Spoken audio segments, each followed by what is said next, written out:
Here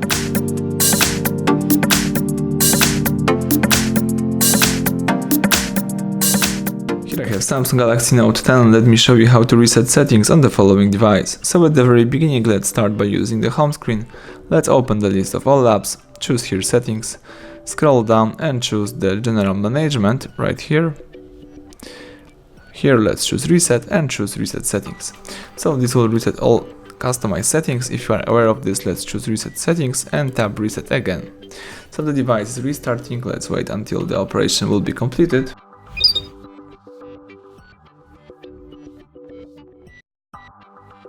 And that's it. Now you can use your device with the default settings.